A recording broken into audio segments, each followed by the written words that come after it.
Hi, I'm Dr. Melissa Longo. Welcome to Everyday Rockstar Moms, where every episode I'll interview moms just like you who are rocking it in their homes, raising their children, managing their households, building their careers, working on their relationships, dealing with challenges, finding success, trying to find balance, and themselves along the way.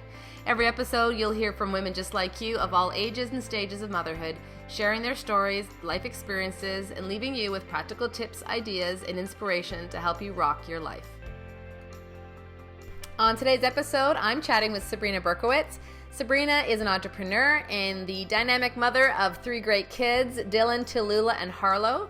Today she shares her story about how she and her husband have created an amazing balance within their family life, how they manage their business together, how they find time for each other as a couple. She also shares her story about how a health crisis profoundly impacted her role as a mother and reminded her the importance of taking care of herself, something most of us as parents need constantly to be reminded of. I could have chatted with Sabrina today for hours. I hope you enjoyed today's show. Take a listen. Hi, Sabrina. Welcome to the show. Thanks so much for being here today. Hi, Melissa. It's a pleasure to be here. Thanks so much for the invitation.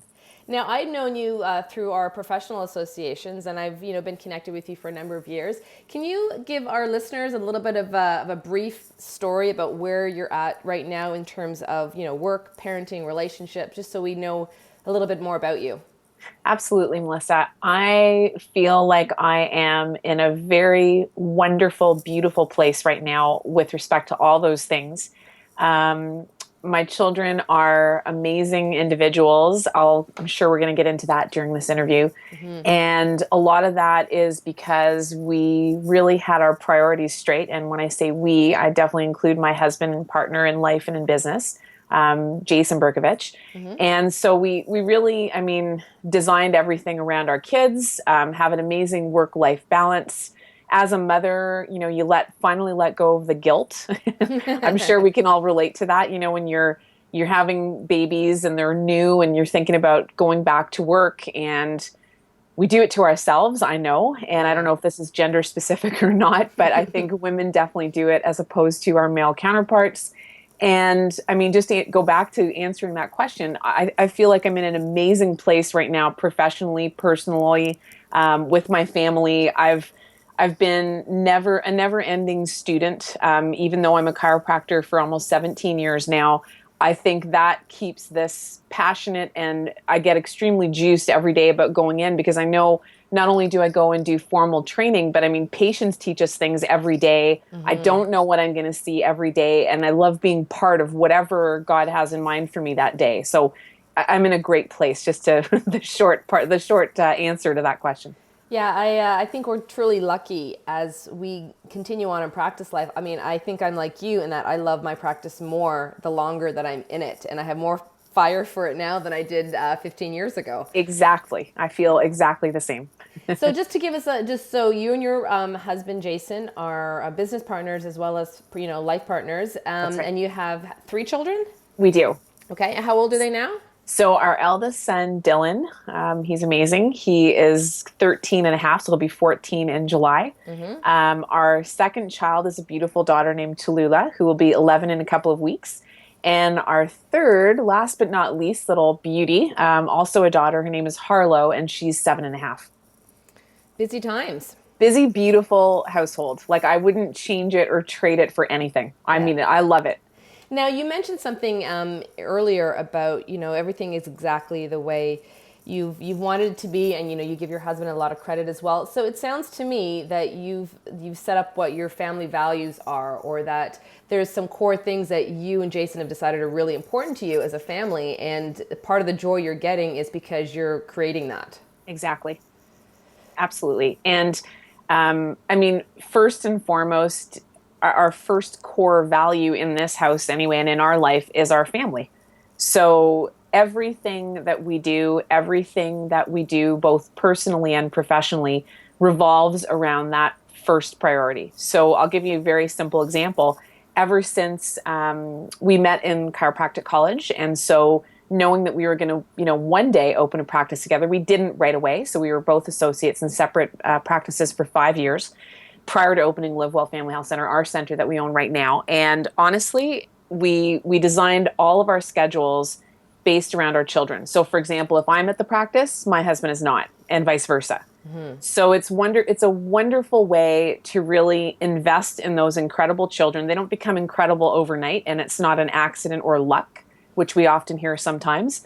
I usually tell people it's, blood, sweat, tears, patience, love, and lots of chiropractic adjustments and great nutrition that really went into building those awesome kids, right? Yeah, for mom and dad and the kids and everyone. Absolutely, absolutely. So we really, along the way and along this journey, which, continues to unfold as we travel on it, it's been amazing because we've also had to remember us as well. And as a mother, I can tell you, I'm sure you can relate to this, Melissa, we tend to get lost in day-to-day, priority lists. Like you don't even figure on your list sometimes. Absolutely. And oh my God. So I had a really great lesson in self-care about 5 years ago when I was diagnosed with Lyme disease. So, I mean, that was a huge wake-up call that, okay, I know you're doing everything, and I know you feel like you have all these hats to wear, as many women put pressure on themselves to wear. But at the end of the day, if you don't care for yourself as you should to be able to maintain all these incredible things that you end up doing, it's going to end up probably not in a very favorable way. And so hence, succumbing to such an incredible illness that really, I mean, for lack of a better way of saying this, really slowed me down and made me have to take care of myself and really reevaluate a couple of things. Would you say that may have been one of your hardest moments or struggles as a mom? Absolutely, Melissa, because, and I'll tell you, it may not be for the reason that, you think or listeners might think, but it was because, what do we do when our children ask us if something's going to be okay, or we tell them, don't worry, everything's going to be okay. And it's the first time in my mothering career that when my children asked me if I was going to be okay, I honestly looked at them, and in retrospect, I may have regretted saying this, when I did, but I did. It's what came out. It was authentic. I actually said, I don't know if I'm going to be okay. And that moment, I saw real fear in my children's eyes. Like mom is always the go-to, mom is always the safety net. I'm always the one, sometimes you just want your mom, I'm going to be 45 this year. Even at 45, sometimes I just want my mom. And I wasn't that comfort for them at that moment when they asked me that question, because that was true. I really didn't know what the future was going to hold. That gave me chills, just thinking about that. It's amazing. So as I'm approaching, thank God, my birthday's coming up in June, I am so blessed and grateful beyond measure that I get to celebrate my 45th birthday, because I didn't know that I was going to. This all happened right after my 40th birthday, and it was really uncertain, I got to say, very, very uncertain. What were the biggest strategies, I guess, if you will, that got you through that time? First and foremost, it was the support and love of my family. So once again, in keeping with our core values, I mean, you get back what you put in, right? So my children were incredible. My husband obviously was incredible. Our friends and family, just the support that we received was just unbelievable, and gave me what I think a lot of patients are lacking when they actually come and see us as practitioners in our offices for the first time: hope. They really, really gave me that. And they gave me, we got to take one day at a time, and maybe today's a great day. Maybe tomorrow won't be as great a day, but we're here for you in any capacity that we can be in. And another really amazing thing, one of my mentors, Dr. James Chestnut, was doing his wellness certification not far from Ottawa, where we are based, in Montreal. And even though I was sick, and even though every time I traveled, it was like an added stress to sort of exacerbate some existing symptoms that were happening to me that were very strange, I might add, I still thought, you know what, I'm still going to do it. I'm going to go do the certification with my husband, Jason. And it was really life-changing, because it's one thing to preach it to patients every day. It's a totally other thing when you are immersed in it, because I had to be, in order to get truly healthy and well, I had to implement these strategies more than I had been doing. So once again, prioritizing self-care finally, really saying, you know what, I got to take time for me, because when I had, visits with medical doctors and the ERs and all these crazy appointments I had, they're trying to rule out spinal cord tumors and MS and crazy, crazy diagnoses. I really took it was like an epiphany to me. It was like I took it upon myself and I said, you know what? It's up to me to really bring my health back up to where I know it can be and really get my cells back on track. And the only way to do that, and you know this, Melissa, because you do this as well, is to eat well, move well, think well, great sleep, great love and support from family and community, and of course, regular chiropractic care, which I've been doing since I've been 16 and a half years old. So that was already in place, but there were all these other pieces that I'm like, you know what, I got to do this, really do this, not just, haphazardly do a little bit in each sort of sector. I got to do it all. And that's really how I became well again. It sounds to me that that was a pivotal time for you as far as being able to understand the people in your practice a little bit more. But it sounds like it really refocused you on yourself again. So many moms, as you would know, seeing them in your practice, you get focused on putting everyone else's needs before your own. That's and right. It's one of the most common, advice that I give in the practice to moms is you've got to make sure that you're taking care of yourself. And it sounds a lot easier than it is many days. Absolutely agree. What was that one of the, if there were to be a really defining moment for you in all of your almost 45 years now, that really shaped who you are as a woman, which then affects how you are as a mother, is there something else that would come to mind? I mean, it sounds like the Lyme disease really shifted your perspective dramatically, but was there something else? Well, I mean, I'm going to say that, and I was thinking about this actually, and the other day, because now, I look at my son who I mentioned was going to be 14 soon, and he's taller than me now, and he's like a young man. It's quite amazing how that seems to happen overnight. And looking at him the other day, I still remember him, especially when I see a lot of babies and families and children in my practice. So every time I see a baby, I remember the first baby, which was Dylan. And that was another very pivotal moment in my life. When I was pregnant with him, it's one thing, when it's in theory, okay, there's a baby growing inside me. It's really miraculous and beautiful. And my body's building a baby. Wow, this is great. But when he actually enters your life, I was very humbled, and I held him for the first time, and I thought, oh dear God, here is an individual, a beautiful soul that is going to be completely dependent on me, on Jason, for everything, for his morals, for basic foundational needs, food, that kind of thing, but for love. And I'm going to mold this beautiful creature. That was a very pivotal moment for me in my life. Like, we're all grown up. That's when I looked at my husband and I said, this is not high school or chiropractic college anymore. This is like real life. And it was a beautiful moment. And it was also a very scary moment, because you're like, wow, it was the hugest responsibility I had ever been given. And I gratefully and graciously accepted it.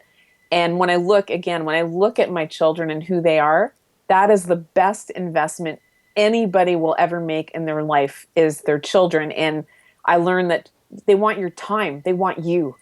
And I know a lot of parents, can get really busy with, the hubbub of like daily life. And I get that, but you know what they really want? They just want you, and they want your time, and they want you to play a game with them or just talk with them, or it's incredible how that will pay off. I can see it already. It's incredible how much 5 minutes of undivided attention, it feels like so much more to them. And absolutely, it's I think we have a lot of similarities between your son Dylan and my son Max, because he's also going to be 14 coming May. And I realized about a month ago that when I was speaking to him, I was looking upwards, and I said, are you taller than me now? And he said, I've been taller than you for a while. I said, no, I would know my posture, I would know if I was tilting my head. And it's really remarkable to see, like, you miss them as little babies. You do. But it just, your love for them changes as it goes on. And it does. It's just different. Every stage is different and wonderful in its own way. Absolutely agree. And also, I mean, I feel like if with all that, investment and time and love and patience and attention and all those wonderful things that we hopefully will give them as they deserve, every child deserves that when they're younger and as they're growing up in their formative years. Like, it's incredible how, like, that bond. I've nursed and breastfed all my kids like for 3 years plus, right? So I've had baby on my boob for like a decade pretty much, right? With all three of them. And I got to tell you, like, I really felt a little sad when that was over, but I see how the bond gets translated like in other things that we can engage in together, either, all three of them with me or individually one-on-one with me. It's beautiful. You said it perfectly, Melissa. Like, it's just, it changes and evolves, but your love is still abounding. And it's the relationship that I really, really treasure and value. I love that my son is like, Mom, maybe you can go shopping with me next weekend. I'm like, yep, I'm there. No hesitations. Like, it's wonderful that he even thinks of me in that way, because, you don't know what the adolescent years are going to hold. However, I really dislike when someone's like, just wait. And I'm like, no, you know what? I'm not just going to wait. That's not going to happen with my children. I refuse to think that, oh, that's just a switch that goes off regardless. I disagree with that. I really disagree with that. I think it's it your goes back perspective. to your values that you said at the beginning. You decided what you want as a family, and you work together through different, communication and understanding and compassion within our families to try to create those. I mean, there's certainly been hormonal shifts, which we can attribute to adolescence. But another woman a guest that we had talked about the teenagers being the fun years. And Exactly. I thought, it is what you tell it yourself it's going to be, just like anything else in life. I believe that you create it. So we're planning to create a wonderful adolescent series of years for all of our kids. Yeah, because you're going to have a few of them all in the same stages at the same time. We are. Let's. When do you feel right now that you perform your best? I mean, you running a practice. You're mom of 3 active kids. What are some of the lifestyle tips or just daily practices that you feel dramatically affect your abilities to perform everything you need to get done in a day? That's a wonderful question. So I love starting my day. And this is, here's another way we prioritize, or mom prioritizes, but I let my children know that really I'm off limits from 6:30 to 6:45. And so what that means is mom is awake. No one else usually is. And I am preparing for the day. So that is my meditation. I sit at the edge of my bed and I'm deep breathing and I'm really focusing on what's ahead, because every day, as you can totally relate to, Melissa, is packed with very little exception. And so planning and that quiet is essential for me. I love it. Then another really important thing that I implement twice a week anyway is high intensity training. So I love, working with short bursts of exercise periods. So with equipment, we have a gym like in our practice, which is wonderful. So it's nice and convenient. I can go anytime I want, which is awesome. And I love that. So that really energizes and really gives me, strength and stability to do the amazing work that I'm blessed to do with my patients every day.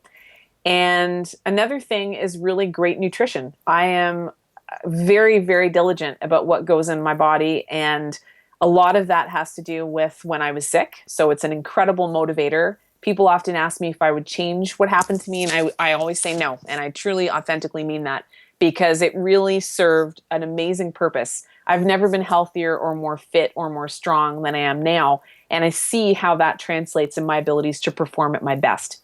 So these things are critical. And of course, getting adjusted. I at least get adjusted once a week. It's amazing. I love that. I love that you got through a time when you didn't know, like you had to say to your children, I don't know if everything's going to be okay. And now a few years later, you're saying you're at the top of your game. And so kudos to you for coming through that and for really taking responsibility for all of those facets of your health. Thank you so much, Melissa. It feels good. And it's something that, because of that experience, I am constantly reminding patients that they are responsible and accountable, not just responsible for their health. It's their responsibility, and they have to be accountable for it, because it's the one temple you get your whole entire life. So really take good care of it. You don't get to replace your body. So no. This is it. Let's talk a little bit more about your career. You've mentioned it several times. You work with a lot of moms and children. So you're a chiropractor in practice with your husband. Have you always been in practice right from, the beginning when you had Dylan, or did you ever take any time off? Yes. So I've been in practice pretty much since graduating in 1999 from CMCC. We moved to Ottawa, and I was an associate in a practice for a couple of years, and then an associate again in a second practice. This was a pretty amazing practice because it was all female. very empowering. A lot of amazing mentors were in that practice for me personally, both professionally and as a mother, which is amazing. Good role models. And Dylan actually was born in 2002. So I was an associate in the second practice with all the females. And he was, so I had about, I think about, oh God, not, as you know, not a very long time for, let's call it a maternity leave, but it actually was not a maternity leave. So I think I had like 10 weeks off. And then I gradually came back to work. I think it was like it was 2 shifts a week. So 2 hours each shift. It was awesome. But I brought Dylan to work with me. This was incredible for 18 months of his life. So basically, what my incredible principal doctor, Dr. Deborah Dunlop, allowed me to do was really set up part of our office as a nursery. So Dylan could come to work with me, and then I hired a babysitter. She was amazing. Her name is Hazel. Love Hazel. It's a shout out to Hazel.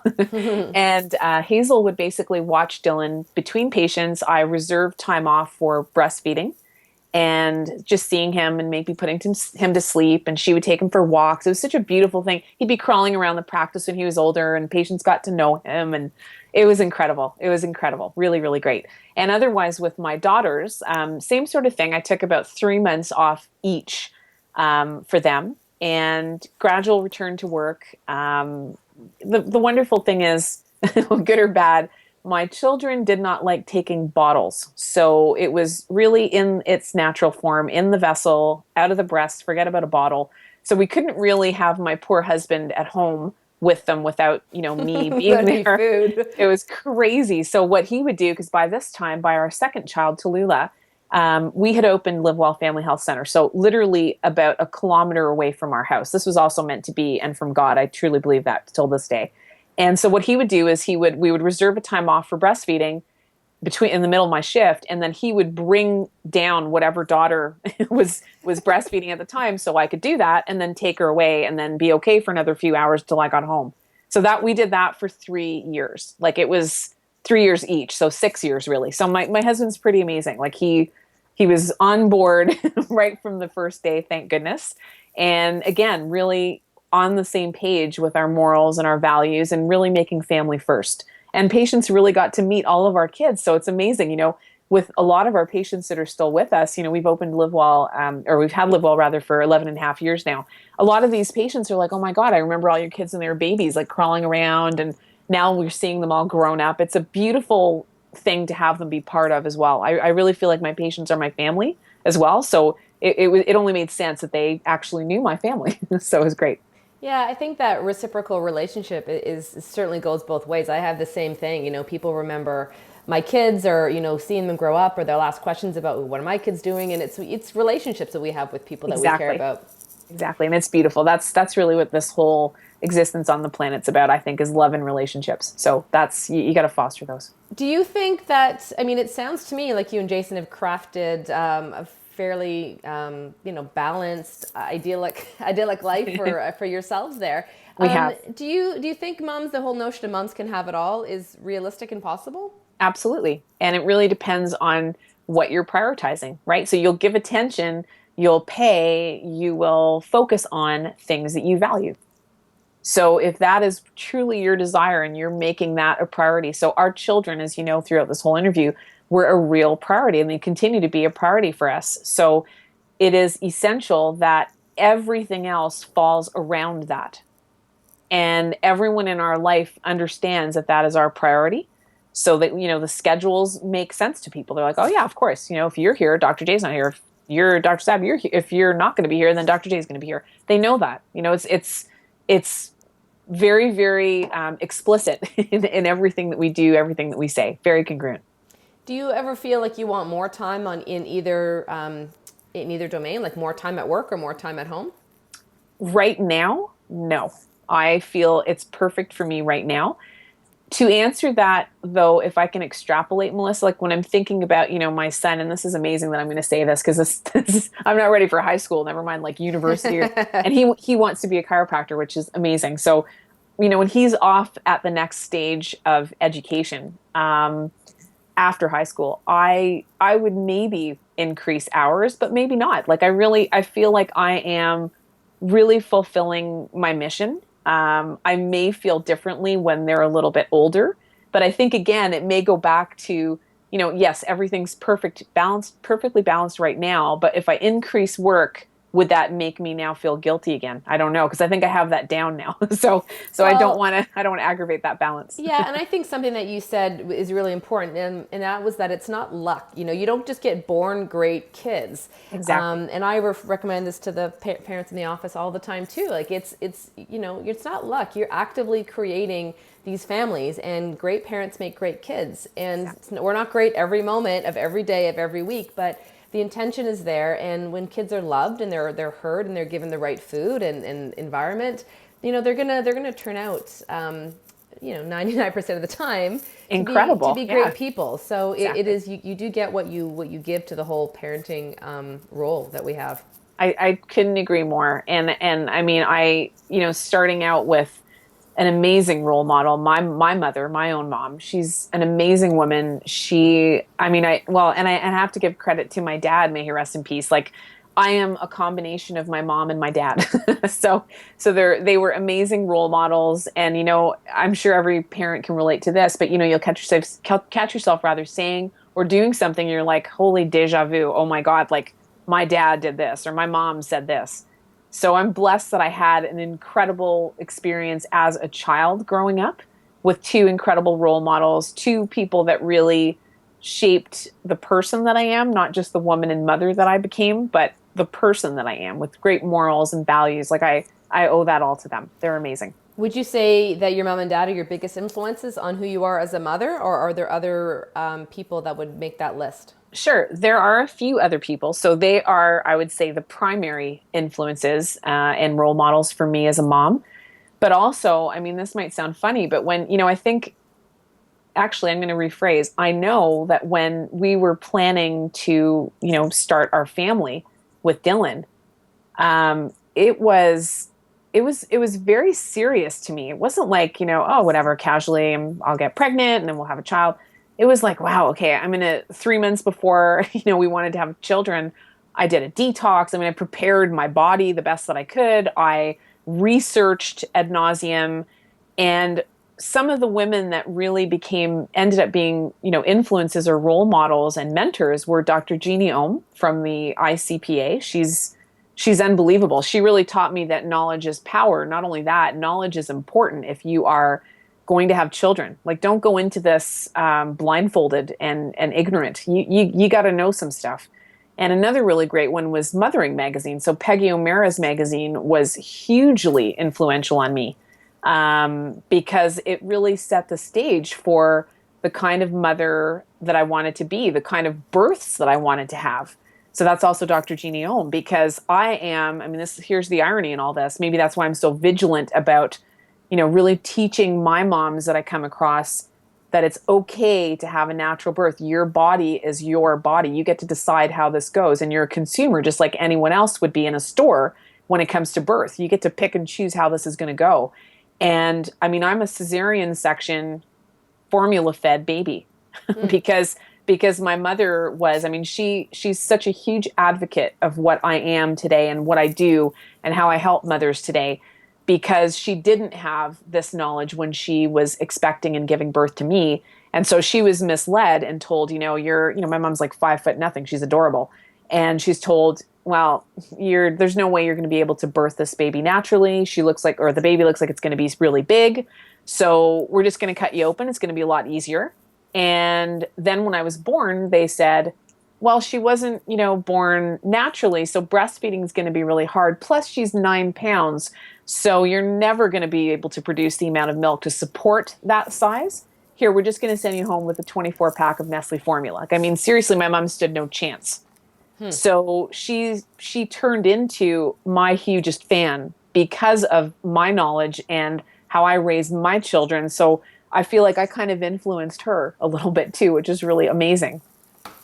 Yeah, I remember so many similar experiences. I had my boys were both birthed at home, and I remember with my son Max, my mom, they were concerned, and it just wasn't the way things were done when I was born. And she came to the house the day he was born and just said to me, "Wow, you're teaching me so much already." And Beautiful. that has continued. I mean, as much as my mother is one of my greatest influences, I know that it's reciprocal now, in that the ways that I'm living my life from a health perspective have rubbed off on her and my dad. And Exactly. I've always thought that, our kids come into our lives to help us as human beings complete our own journey and our own life cycle. And the things that our kids teach us, about our own personality, about our strengths, about our weaknesses, about just who we are and how we want to live are profound for many of us. Absolutely agree. That's perfectly stated, Melissa. Now, you mentioned breastfeeding. I'm sure there have been other choices that you've made as a mother that maybe were not congruent with other people's views around you. Did you ever have any criticism about any of your choices as a mom? Holy cow, where do I start that list? One of the major ones that comes to mind right now, and this probably won't be shocking, is the issue of vaccination. Yeah. So none of my kids are vaccinated, and we've gotten tons of criticism and opinions that weren't necessarily asked for, which I love. I'm fluent in sarcasm too, so that was, that's totally sarcastic. But yeah, the funny thing is, like, I just feel like my message to people out there in general, parents out there in general, because so much information comes at us. I mean, I get it, and a lot of it's conflicting and contradictory, which makes things even worse, especially we're in this brand new territory of parenting. Mm-hmm. Is just be informed, like, just really look into things, be educated, get the information. Don't just go and do something because the masses are doing it, and make sure that it's right for you and your family. That's really my only wish for humanity. I would not want anything imposed on me for my choices with my kids. I wouldn't want to do the same to anybody else. So these mandated, vaccinations that are happening across the United States, one by one, are really not only alarming and saddening, but they just breach a person's basic right. I mean, I should get to decide what goes into the things that I created, my children, right? So I totally disagree with that. And furthermore, I mean, yeah, criticism galore. I've been called an unfit parent for not having vaccinated my children. But the thing is, if your children are vaccinated, why are you worried about the children that aren't vaccinated? You can't have it both ways. You're actually contradicting yourselves. So I don't understand how that makes sense. And one little tidbit that usually, I don't want to be rude, but I'll just say maybe halts people in their criticism of me and this decision, and Jason and this decision, is that before becoming a chiropractor, I'm actually an honors bachelor in science in microbiology and immunology. So yeah, just saying. That's gonna shut people down pretty It quickly. really, it helps a lot to have this knowledge, Melissa, I got to tell you. So it really does help. Yeah, I'm going to say it, shut people up where they should be doing that. Because a lot of people that have critiqued me, have no idea what they're talking about and are completely following, like the Reader's Digest opinion on vaccinations. Like I refuse to have a conversation or a debate with someone who's just read Reader's Digest. So it's got to be educated. It can't be emotional. Most of the debates that I've ever been in, Facebook and live, have been emotional. You're crazy. You're an unfit parent. I'm like, okay, we're done now. So I'm not going to talk about what kind of parent I am. I thought we were talking about vaccinations and the fact that there isn't one piece of research supporting their efficacy or effectiveness. Just saying, that's a fact. Mm-hmm. So yeah. That's probably a big one. You don't have to convince me there. Oh yeah, I love that. I love that I'm talking to someone who's like-minded. Yeah, I just think there's too much judgment of moms. Certainly we know there's some parenting decisions that are blatantly right and wrong, but there's a lot of gray area for how you want to feed your children, whether you want to breastfeed or not, whether you want to co-sleep or whether they sleep in their own room. Yeah, what kind of schooling you want to put your child through. I mean, it never ends. And it doesn't. Who are we to impose any of our judgments or beliefs on anyone else? Everyone has to decide what their own values are and live their life accordingly. So I think that motherhood and parenthood is hard enough without having other people tell you how you should be handling things. And thankfully, a lot of people have support. Exactly. And it's really live and let live. I totally agree with that, what you just said, Melissa, because you brought up a couple more things. We co-slept with each of our kids. That also received criticism. You're going to spoil them, right? And then the breastfeeding was probably one of my favorite, maybe tied with vaccination, was, oh, you're still breastfeeding? Mm-hmm. Okay. How does that possibly concern you, since it's my breast we're talking about?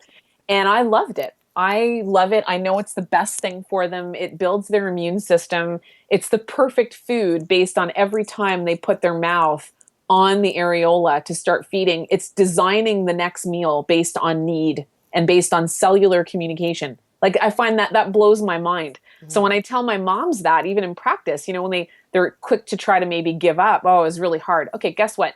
Breastfeeding is natural. It is not easy. You still have to get into a groove with your baby. I had to do it too, right? And I'm a chiropractor. I'm as natural as you can get, right? So it still takes some time to practice, but it is designed. We are designed to be doing this, and that is what your baby is designed to be doing on you. Now, if for whatever reason, okay, you go into the formula or whatever, that's fine, but at least then do the right supplementation things that you need to do where they're going to be lacking some things. That's a fact. They're definitely going to be lacking some things. But please don't criticize. And, the timeline was my favorite. It's, oh, wow, they're almost 3, Sabrina. You're still breastfeeding? Yes, this works for my family. Thanks so much for your opinion. Don't give it to me again. Okay. Well, I think you certainly armed yourself with what you talked about earlier from Genome, the information piece, right? The more you know, the more strengthened you are in your resolve and your defenses with anyone else. Exactly. Knowledge is definitely power and empowerment. And also it gives you the tools that you're going to need to really rear beautiful, healthy, vibrant children, which is all I think the world would love to have more of. Do you think your parenting journey has been what you thought it would be? It is actually. And actually, if I could just say this, Melissa, it's actually exactly what I thought it was going to be like because I created it like this. Do you know what I mean? Like there were no like, okay, were there bumps in the road? Yeah, I'd be lying if I said there weren't. And that would be like mostly with Dylan. I often call him the learning baby. So, and he knows that and he giggles about that a little bit. We didn't mess up things too much with him, so it's good. But we learned a lot with him, right? Such that when the other two came along, I almost felt like it was autopilot. I'm like, yeah, I know what to do. This is perfect. And, this is really great. And it only, if anything, got better with even more knowledge as we went along. So I still really want to emphasize that is read, and, look into absolutely everything. Even you mentioned this earlier, first foods. Mm-hmm. I mean, it's very common. I'm still giving advice on first foods, and guess what? They should not be grains, right? So I look at people and I'm like, well, okay, but logically, let's think about how, what an easy food is going to be to digest. And that would probably be vegetables. Mm-hmm. Or fruits, right? So knowledge, because a lot of the old knowledge, I was a pablum fed baby. The doctor's recommendation was give her pablum, some little pablum in the formula, double whammy, right? So that she can sleep through the night. She'll be nice and full. All I had was an upset belly and lots of colic, right? So knowledge, lots and lots of knowledge. I like to think sometimes, you can't go backwards and reverse any choices that people made. And I never want people to feel guilty. And that's certainly not the goal of this podcast or any of our interactions in our practices. But I think you want to always be doing the best you can at any given time with the information that you know. Absolutely. Because it really, at the end of the day, you're working with the information that was available at that time. Right. Absolutely. Now, you've mentioned Jason quite a bit. Yes. It sounds like you two are very congruent in everything that you're doing within your practice and your family. But let's talk a little bit more about your relationship. I mean, how do you keep the married part alive and work together? I mean, you must be having dates and talking about the business or talking about the kids. Like we do. Those are two natural topics for sure. But I will say that what keeps it, because it's funny, a lot of people that meet us for the first time will be like, oh my God, you work together? And we're like, well, we do. But here's how this works. We have very defined roles within our practice. So that's amazing. There's no overlap. That's good for the staff too, so they don't see us fighting, which is really awesome. And then the other wonderful thing is working opposite hours. Sometimes we work similar shifts if there are holiday times or, made up hours that we have to do. But usually it's working opposite hours, and that's from the practice side of things. And then from, a personal side of things, it's like any other relationship, right? So don't take each other for granted and have date nights, which we have lots of.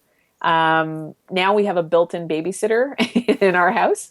So it's a lot more convenient and easy to do that, which is wonderful. But even when we didn't, I mean, we committed to each other. Like we will go out at least 2 weekends a month. So we had a lot of great date nights. We have times here at home during the day because, as you know, as a chiropractor, you're not working 9 to 5. You're working very defined, shorter shifts. And so pretty much every lunch hour, we are together all week. So it's wonderful. And, some dinners we even get to be together, which is great. The weekends we get together, Sundays of prioritizing rather family day. Mm-hmm. So there are lots of opportunities that, people have, hopefully, and they make happen. Because again, this isn't luck. We create this, right? To Absolutely. pay attention and really value and treasure each other. So we prioritize that as well. Sounds great. It Yeah, sounds like great reminders for everyone else out there too. I think all of our relationships require time and energy and effort, absolutely. whether it's the relationships with our children or with our partners, with our friends, with our family members. I find sometimes that may get lost by the wayside, like with respect to the relationship with a partner, right? We're so, as parents, sometimes we get so focused on the kids, we forget about the person you made the kids with. So that's an important relationship to not forget about. Is there advice that you would give to other moms? I mean, there's this, we could probably talk at length about this, but I know we've got to wrap things up here shortly. If you were to look back and look at, you talked about your learning baby, Dylan, would there be anything that you would look backwards and say, oh, I wish I had done this differently? I'm going to say that, well, one thing I will say is I wish mothers before me that I had talked to told me real stuff. And what I mean by that is told me that, you know what, breastfeeding is going to take a little bit of time for you both to get into a groove with. I just thought it was going to be natural. I thought it was just going to happen like right away because look, the baby can suck in utero. So obviously when they come out, it's going to be like a no-brainer. Yeah, except when you're blistering because your baby is chomping down on the nipple, that becomes a little more real, right? And no one told me that you could bleed that way, and I'd have to walk around my house topless to let the sores heal. Like that was real stuff I would have appreciated.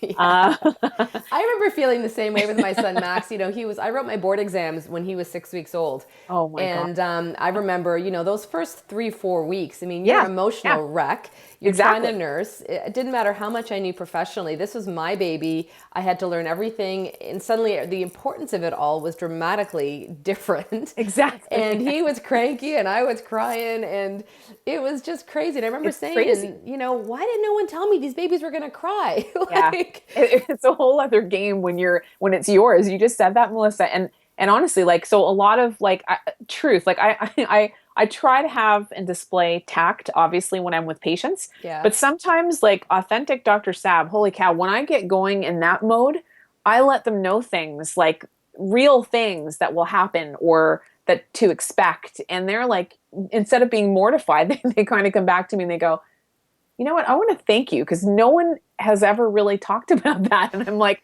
I know I want to be that person for you because I sort of wish I had that person when I was going through it with Dylan. Now by Tallulah and Harlow, yeah, no problem. I'm a veteran now. I know what to expect.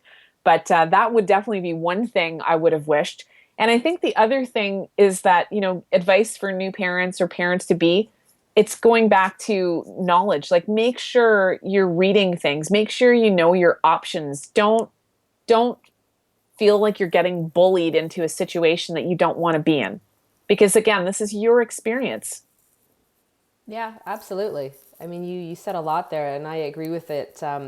The truth is, it's important for people to understand. You don't want to sugarcoat things, but you also don't want to scare people. But there's lots of weird things that happen. Yeah, your baby is going to cry sometimes at 2 a.m, and you're going to be Exactly. scared, and you're not going to know. They're going to have a fever, or you're going to wonder if you made the right decision about whether they should play this sport or go to this school. And Exactly. that's just part of your journey in figuring life out. And none of us, one of my good friends always says her sons are 16 now. And she's like, I've never had a 16-year-old before. I don't know what I'm doing. And none of us have, there's no rule book that says this is exactly what you need to do at this Exactly. stage and this month and this day and this year. We're all just trying to figure it out the best we can. And that's hopefully what this podcast will help people understand, that whatever you're doing in your family, if it's right for you and it feels congruent with your heart and with your instincts and with all the knowledge that you Exactly. have, then it's the right thing for you. Go with your gut. Always trust the gut. Yeah. And know that it's okay, to have these, quote unquote alternative, preferences for you and your family. So the co-sleeping, the long breastfeeding, like if that is your thing and that floats your boat, I think that is awesome. Like go for it. Don't feel like you're alone. Because I remember proposing co-sleeping when a family in my practice was having trouble with just some sleeping issues with their newest. And he was in a crib, and I'm going, well, you know what? We're the only mammalian species that, pushes our young away. And again, that might work for some families. I'm not criticizing it, but I am suggesting this. Maybe it's because innately, from a genetic perspective, a human perspective, they should just be a little closer for a little while, right? And the minute we did that and they knew it was okay to do that, they wouldn't be looked at as Martians, right? A lot of things resolved. Yeah, I found And for mom too, like she's not sleeping because she's got to wake up and go to the crib. And I'm like, isn't it amazing to think that you could just flip over, offer the breast, go back to sleep? You're practically unconscious when you're doing it. It was wonderful. Yeah, I say my kids co-slept as well. And, my 13-year-old, he's not still in the bed, for those people who wonder that if the kids co-sleep, they're never going to want to leave. No, they distinctly, just like babies wean themselves, they wean themselves off their co-sleeping patterns as well. But I find that parents either they'll co-sleep by choice or by default. My choice is, as I said, I had to write my board exams when my son Max was 6 weeks old.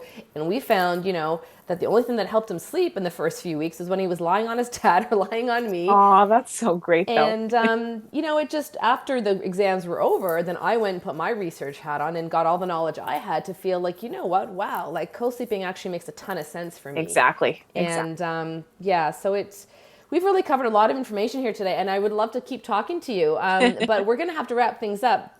I certainly, I love the idea that rock stars, they put themselves out there all the time and they live their life, in pursuing their passion of their craft. And motherhood is the same. There's a passion and an art to it, a way that we do things differently individually. Final thoughts, what inspires you every day to get out and rock it in your home and in your practice? What inspires me every day, Melissa, is knowing that I've been put on this earth with purpose. So one of my purposes is obviously to raise these beautiful children with my husband and create beautiful individuals for the world, because that's how we're going to make this world a better place, with people like that. And another thing that really gets me juiced every day is my purpose in fulfilling my mission for transforming lives as I'm blessed to do in my professional life, with chiropractic care, with lifestyle recommendations. And again, it goes both ways, like getting lessons back the other way from patients every day is amazingly powerful. And it keeps you motivated to just want to do more, want to do better, want to serve at your most exceptional. So that really keeps me going every day. Excellent. Well, congratulations to you for everything that you've achieved in your parenting journey thus far, and in life. Thank you. Thank you so much. Thanks so much today for your time, Sabrina. Oh, it's my pleasure. Thanks for the invitation again, Melissa.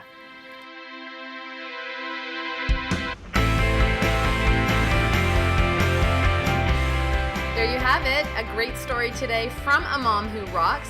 I hope you enjoyed today's show. Be sure to head on over to iTunes and subscribe to the podcast so that you don't miss out on any future episodes. When you do that, I'll be sending you a copy of my top 10 tips for moms. These are some of my personal practical strategies I believe that as women we can all benefit from and help us be emotionally and physically as healthy as we can be. When you're also there on iTunes, I would also love it if you left a review. It's really important to leave some reviews, because that helps other people find the podcast, and it helps inspire them to listen and potentially gain some insight from the podcast. Tell other moms that you know would benefit from this show, or most certainly nominate them and let me know who you think I should be interviewing. I'd love for you to connect with us on Facebook as well. Head on over to Everyday Rockstar Mom and join our community there. Thanks so much for joining us today. We'll see you next time.